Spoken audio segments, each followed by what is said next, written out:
करण एक बार फिर से आपका फ्यूचर एकेडमी में स्वागत करता हूं। आज ये हमारी कक्षा 12 की पहली क्लास होगी रसायन विज्ञान की। इसके पहले हम आपको सिलेबस पूरा डिस्कस करा चुके थे और आज हमारा उसी रणनीति पर पहला कदम है। तो आप लोग बस ध्यान से समझिएगा और आप लोग ज़्यादा से ज़्यादा वीडियो को लाइक करना, सब्सक्राइब करना और शेयर करना, क्योंकि आपके सपोर्ट की वजह से ही हमारा चैनल ग्रो करेगा और आप लोग की वजह से ही अच्छा खासा हमारा चैनल ग्रो कर रहा है। तो बस ऐसे ही प्यार बनाए रखना और आपसे वादा है कि आने वाले समय में वक्त हमारा और आपका होगा। तो हम लोग विलियन के इस जर्नी में शुरू करते हैं अपना पहला पायदान। तो आइए समझते हैं विलियन को। आपके सामने बच्चा लिखा है विलियन। तो सबसे पहले हमको इसके बारे में पढ़ना होगा कि विलियन होता क्या है। तो विलियन देखते हैं क्या है, ठीक।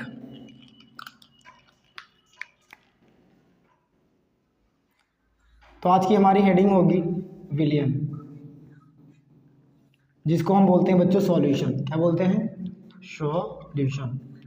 वैसे तो सॉल्यूशन का मतलब होता है हल। क्या होता है? हल। लेकिन रसायन विज्ञान में इसकी भाषाएं में कुछ परिवर्तन आ गया, समझिएगा। इससे पहले आप सॉल्यूशन तो पढ़ लोगे, लेकिन इस सॉल्यूशन तभी आप जान पाओगे जब आप थोड़ा बेसिक पॉइंट को जानोगे। तो बेसिक नॉलेज हम आपको यहाँ पर बता रहे हैं। सबसे पहले आपको पता तो रहना चाहिए ना कि वास्तव में चीज़ें हम क्या पढ़ रहे हैं। तो रसायन विज्ञान हमारा टॉपिक है, इसमें हम बेसिक ज़्यादा नहीं बात करते हैं। आपको पता होगा रसायन विज्ञान के जनक जो हैं आपके लेवासिए हैं। और फिर उसके बाद इसमें सबसे छोटी इकाई पढ़ना पड़ता है हमको पदार्थ। क्या पढ़ना पड़ता है? पदार्थ। तो सबसे पहले हमको पढ़ लेते हैं इसके बारे में, पदार्थ के बारे में। पदार्थ को बच्चा कहा जाता है मैटर। अब आते हैं समझते हैं कि वास्तव में पदार्थ है क्या, क्योंकि हमारी जो परिभाषाएं बनती है उसमें पदार्थ का जिक्र होता है। जैसा कि आपको फिजिक्स वाले सर पदार्थ के बारे में बहुत अच्छे से चीज़ें बता चुके हैं। तो एक बार हम भी कोशिश करेंगे कि आपके दिमाग में वो चीज़ें रिवाइज हों। तो चेक करते हैं पदार्थ है क्या। अच्छा एक बात बताऊँ, मान लो ये मार्कर है आपके पास। क्या है? मार्कर। तो एक प्यारा सा मार्कर बना ही लिया जाए। तो लो भाई, मार्कर कुछ ऐसा है आपके पास, ठीक। अब एक बात बताओ, ये मार्कर आपको दिख रहा है? हाँ दिख रहा है, ठीक। तो ये मार्कर है आपका, ठीक। तो एक बात बताओ, जो मार्कर है इसका कुछ ना कुछ तो भार होगा। हाँ भाई, भार है। अब ये मार्कर अगर हम इस बोर्ड पे रख देते हैं तो ये मार्कर अपना जगह भी घेर रहा है। इसका मतलब ये है कि ये स्थान भी घेर रहा है। क्या घेर रहा है? स्थान घेरता है। अच्छा एक बात बताओ, इसके भीतर इंक भरी हुई है, इसका मतलब इसमें क्या होगा? आयतन होगा। तो हम कह सकते हैं इसमें क्या होगा? आयतन होगा। बस भाई। और आप इसे देख भी पा रहे हो, आप इसे विजिबल हो, बोला जाए आप इसे देख सकते हो, देख सकते हो। तो ये कुछ प्रायोरिटी लिस्ट है इसकी, पदार्थ की। अच्छा एक बात बताओ, आपके सामने जैसे ले लें हवा।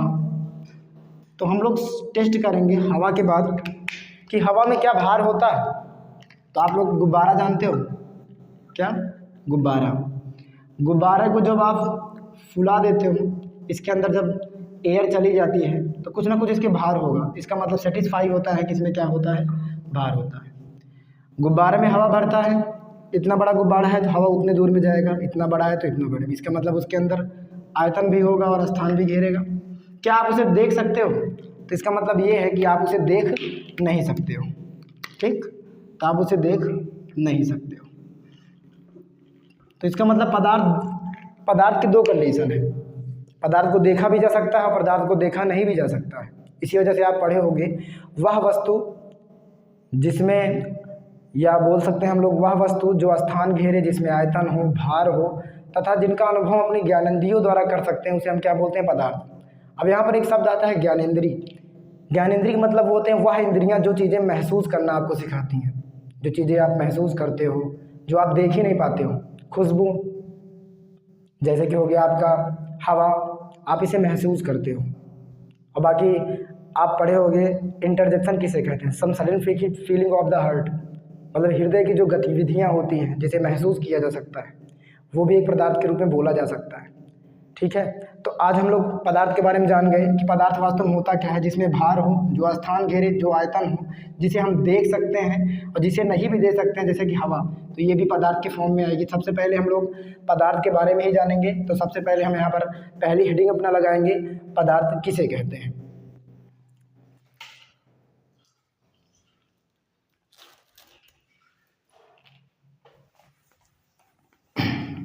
तो आइए देखते हैं पदार्थ के बारे में हम लोग क्या पढ़े।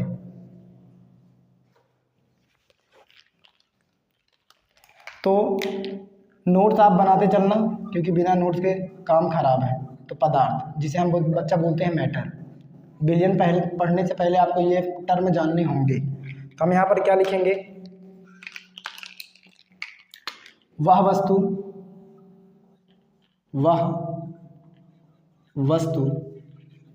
जो स्थान घेरता है, वह जिनमें आयतन व भार होता है, तथा जिनका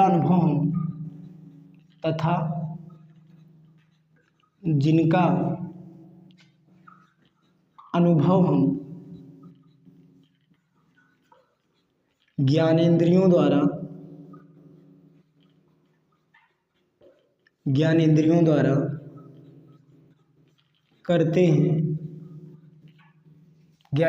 करते हैं, पदार्थ कहलाता है।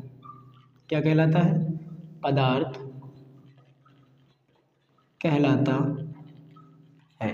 तो पदार्थ के बारे में बच्चा हम ये पढ़े। आप इसके उदाहरण देख लो पहले। तो हम लोग एग्जाम्पल में कह सकते हैं क्या क्या आ सकता है। तो उदाहरण में हम लिख सकते हैं हवा, ईंट, मार्कर, एक्सेट्रा।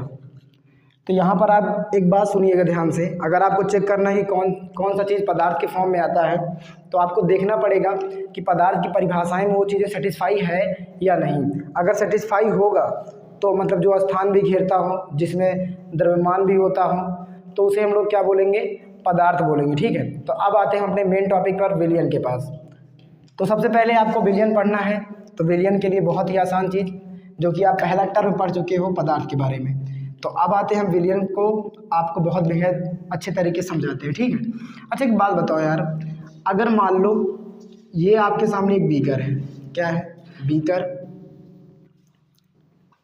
ये है आपके सामने बीकर ए है, और यहाँ पर जो बीकर है वो आपके सामने बीकर बी होगा। तो ये बीकर बी है। अब देखो इस दोनों बीकर में हम लोग किए क्या हैं, एक स्रोत भर दिए इसमें। इस बीकर में हम लोग भर के रखे हुए हैं H2O को। किसे भरे हुए हैं? H2O मतलब आप जानते हो जल। और यहाँ पर भी भरा हुआ है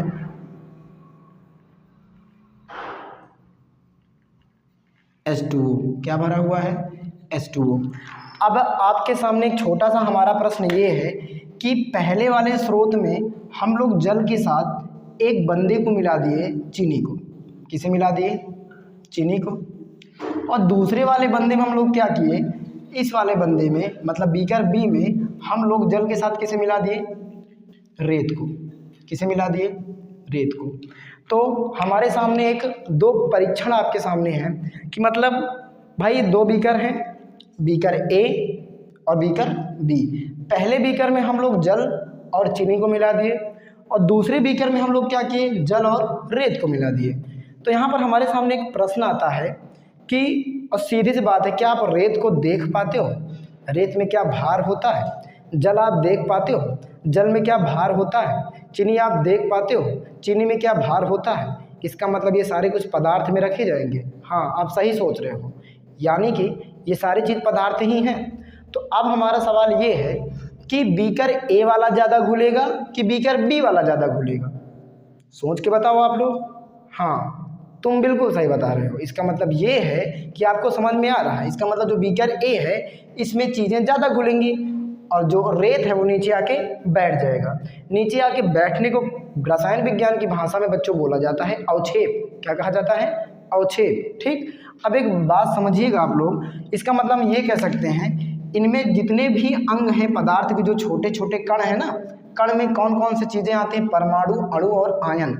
इसका मतलब ये है कि जो चीनी का परमाणु कण आयन है वो जल में जाकर पूरा पूरा घुल जाएगा, मतलब समान रूप से घुल जाएगा, समान रूप से घुल जाएगा। मतलब जो आपका पहला वाले बीकर में से समांग क्या होगा, पूरे के पूरे अंग पूरे समाहित हो जाएंगे जल में, तो हम इसको बोलेंगे बच्चों समांगी। क्या बोलेंगे, समांगी।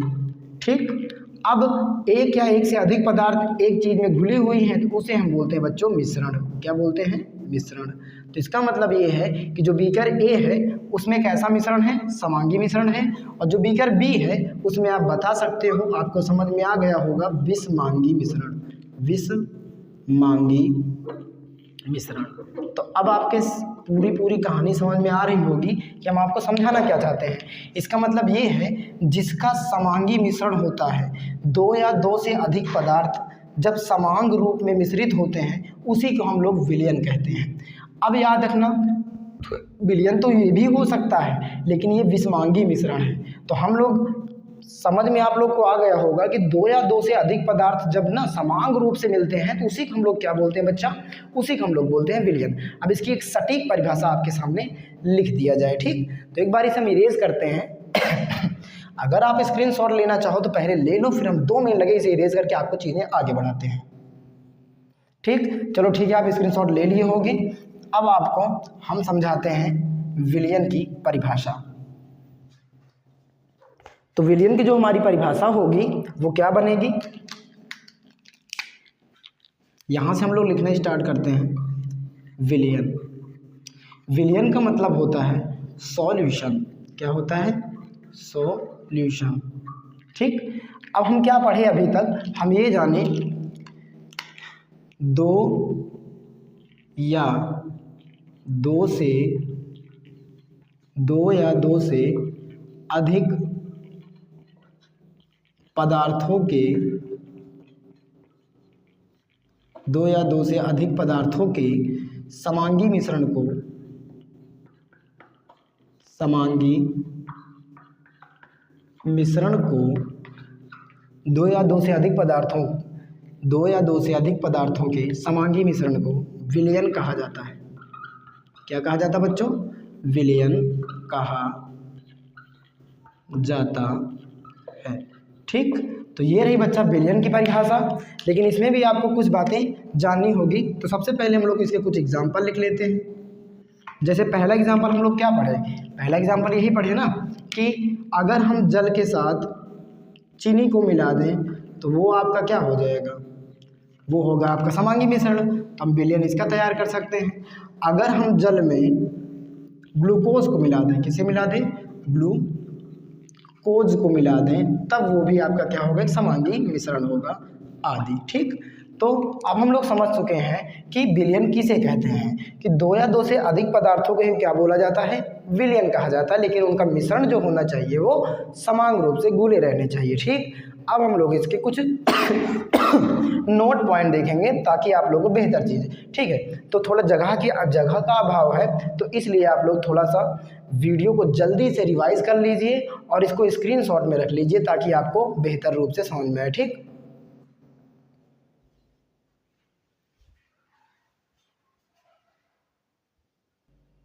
तो ठीक है दोस्तों, आप लोग पूरी चीज़ें स्क्रीनशॉट में रख लिए होंगे।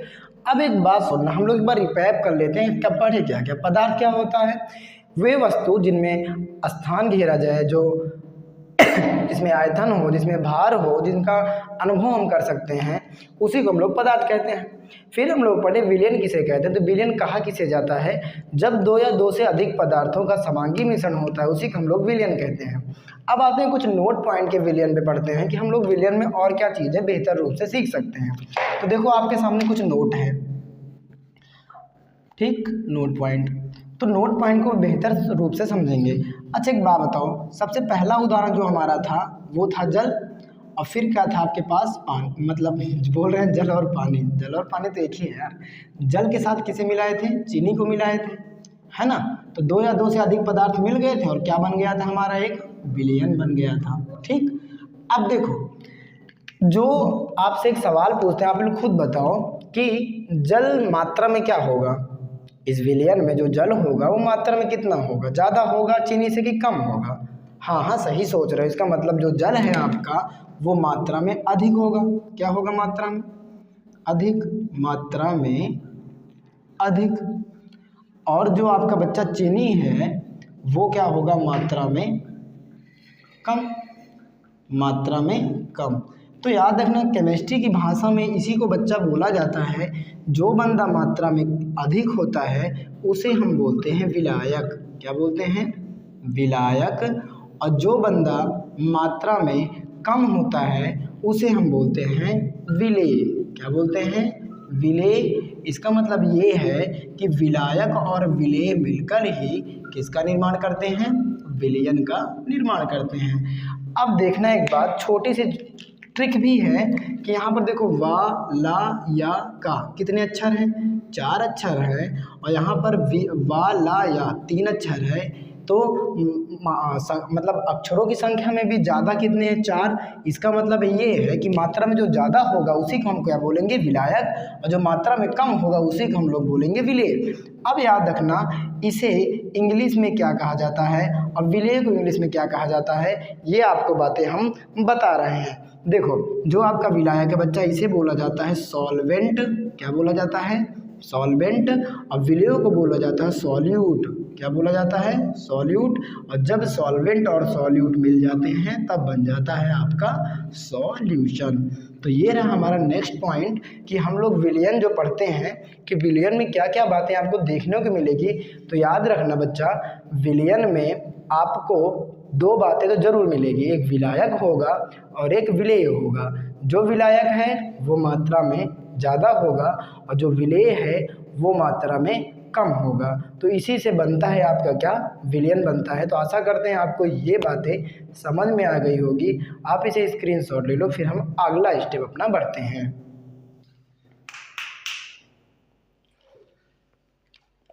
हाँ तो दोस्तों आप लोग स्क्रीनशॉट ले लिए होंगे। अब आते हैं अपने नेक्स्ट पॉइंट पर, लेकिन इसके पहले एक छोटा सा नोट्स और है, देखना ध्यान से आप लोग। नोट्स हमारा ये है, जो आपका विलयन होता है ना, अगर विलयन में 2 घटक हैं, कितने घटक, विलयन में यदि 2 घटक हैं तो उनका मतलब है कि विलयन को हम बोल सकते हैं, 2 घटक वाले विलयन को क्या बोलेंगे, द्विअंगी।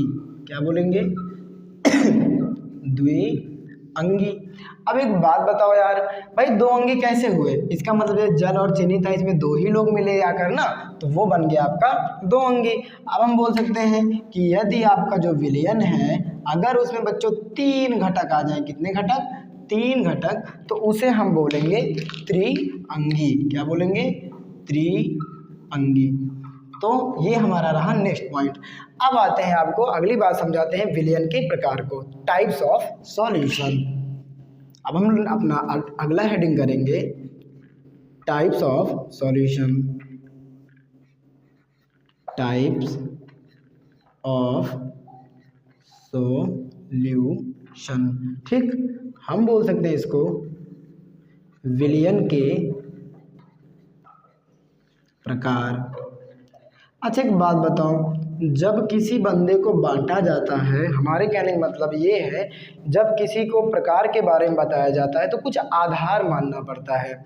जैसे कि अपने विद्यालय में क्या होता है, लड़कियों की लाइन अलग लगती है और लड़कों की लाइन अलग लगती है।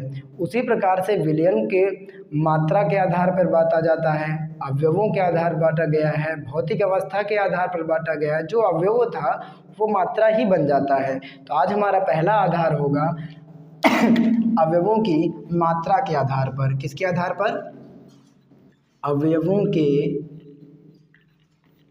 मात्रा के आधार पर। अवयवों के मात्रा के आधार पर।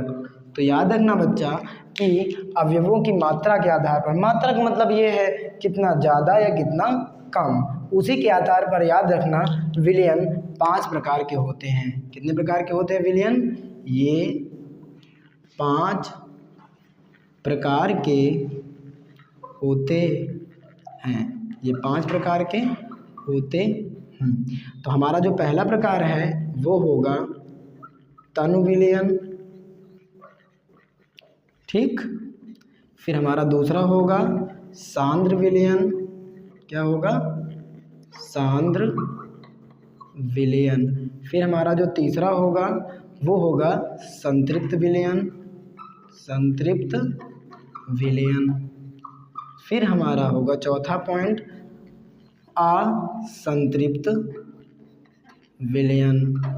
ठीक, फिर हमारा होगा बच्चा पांचवा पॉइंट अति संतृप्त विलयन, अति संतृप्त विलयन। ठीक, तो इसका मतलब ये है कि अवयवों की मात्रा के आधार पर जो विलयन है वो बच्चा 5 प्रकार के होते हैं। पहला है तनु विलयन, दूसरा है सांद्र विलयन, फिर संतृप्त विलयन, फिर असंतृप्त विलयन, फिर अति संतृप्त विलयन। इसको हम लोग बहुत ही अच्छे तरीके से अपने एक छोटी सी कहानी में आपको समझाने वाले हैं। एक बार आप इसका फिर से स्क्रीनशॉट ले लो ताकि हम लोग इसे बेहतर रूप से यहाँ पर पूरा कंप्लीट करके पढ़ सकें। तो आप लोग स्क्रीनशॉट ले लिए हैं, अब आते हैं अपने अगले स्टेप पर। देखो, सबसे पहला बच्चा हम लोग कहानी समझ लेते हैं यार। कहानी समझ लेंगे ना बहुत जल्दी जल्दी चीज़ें याद हो जाएगा। देखो, कहानी के पहले आपको एक शॉर्ट फॉर्म में बता ही दिया जाए। सबसे पहला कौन सा विलयन था? तनु। फिर कौन था भैया? सांद्र।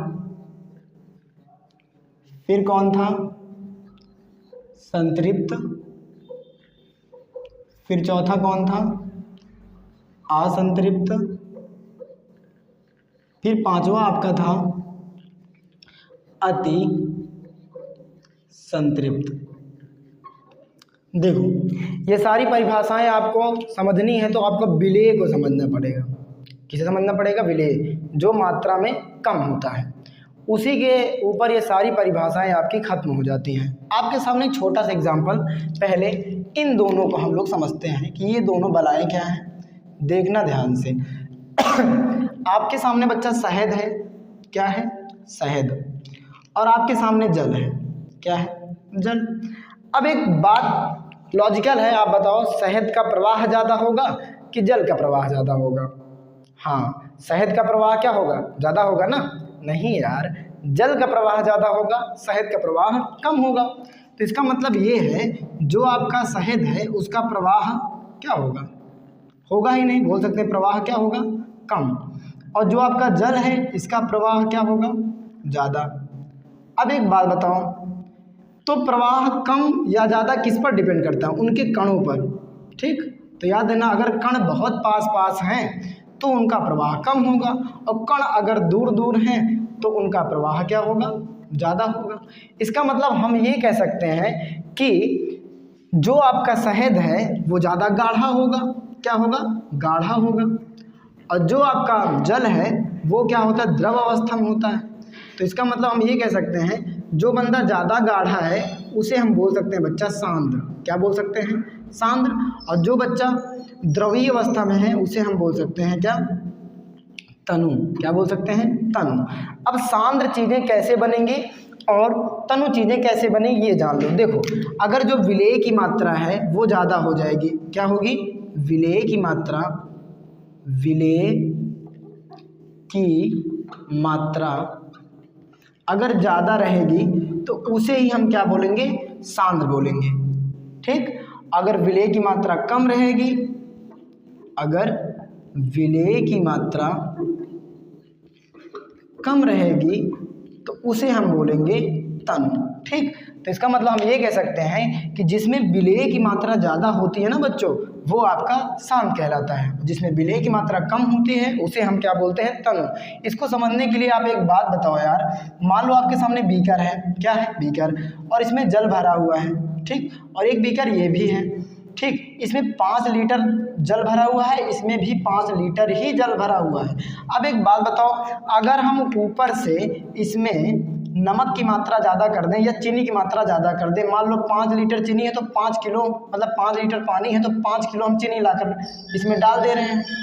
तो इसका मतलब ये है कि अगर यहाँ पर 5 लीटर जल है और यहाँ पर हम 1 किलो ही चीनी डाल रहे हैं, तो आप बताओ गाढ़ा कौन बनेगा? तो सारी बातें एक बात आओ, इसमें गाढ़ापन ज़्यादा होगा और इसमें गाढ़ापन कम होगा। तो इसका मतलब ये है जिसमें विलेय की मात्रा ज़्यादा होती है, जो घुलने वाला बंदा होता है, अगर वो ज़्यादा हो गया तो वो बन जाएगा सांद्र, और जो घुलने वाला बंदा है वो कम हो गया तो वो बन जाएगा आपका तनु। तो आपकी ये दोनों डेफिनेशन क्लियर हो गई होंगी। अब इसको हम एक बार इरेज करके आपको चीज़ें शॉर्ट फॉर्म में लिख देते हैं। तो अब देखो आप लोग सॉरी, यहाँ पर हम लोग पढ़ेंगे पहले तनु के बारे में। किसके बारे में? तनु के बारे में। थोड़ा ये बोर्ड साफ नहीं हो रहा है, 2 मिनट रुकना। हाँ, अब हम तनु के बारे में सबसे पहले जानेंगे, ठीक। तनु, तो तनु के बारे में हम लोग क्या लिखेंगे? जिसमें विलेय की मात्रा कम होगी ना, जिसमें विलेय की मात्रा, जिसमें विलेय की मात्रा कम होती है, जिसमें विलेय की मात्रा कम होती है, उसे ही हम लोग क्या बोलेंगे? तनु विलयन बोलेंगे। और फिर उसके बाद हम पढ़े लोग सांद्र पढ़े, तो सांद्र का मतलब क्या होगा? जिसमें विलेय की मात्रा क्या होगी? ज़्यादा होगी। जिसमें विलेय की मात्रा ज़्यादा होगी उसी को हम लोग क्या बोलते हैं? सांद्र कहते हैं। तो ठीक है, तो बच्चों आज हमारे के लिए पार्ट में तो 5 हैं, लेकिन अभी हम 2 डिस्कस करते हैं। इसके बाद वाली वीडियो में आपको सारी क्लासें फिर से अपडेट रूप से मिलती रहेंगी। तो आपको वीडियो अगर अच्छा लगा हो तो ज़्यादा से ज़्यादा बच्चा शेयर करना, लाइक करना और सब्सक्राइब करना। जय हिंद दोस्तों।